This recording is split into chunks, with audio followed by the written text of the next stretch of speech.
Naghayang na sa kalsada kining driver sa motorsiklo human mawad-an og balanse dihang nabangga sa kasugat ka truck sa National Highway sa Barangay Lisada, Turil District, Davao City bandang alas 5:55 kagahapon sa hapon, Setyembre 13. Giila sa mga pulis ang rider nga si Romeo Hempisao Pabroa, residente sa Tulip Drive, Matina, Davao City.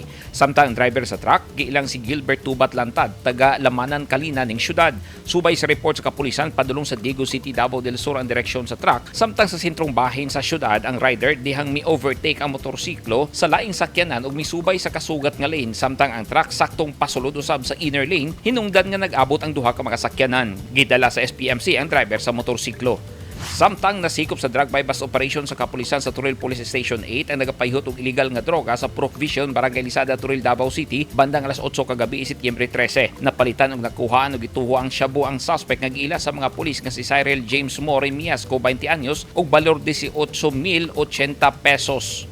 Sa Buhangin Police Station 5, nadakpa sa drug bypass operation ang duha ka mga suspetsadong taga Davao de Oro human mapalitan og nasignitan og gituuhang shabu sa Kabantian, Davao City pasado alas 2 kagahapon sa hapon, Setyembre 13. Giila sa kapulisan ang mga suspect nga sila Thomas Suwal Canas, 46 anyos taga Mongkayo, og Rick Johnson Manigaw Huerta, 31 anyos taga Dabunturan, Davao de Oro. Moabot sa 104,000 pesos ang kantidad sa gituuhang shabu nga nakuha sa mga otoridad.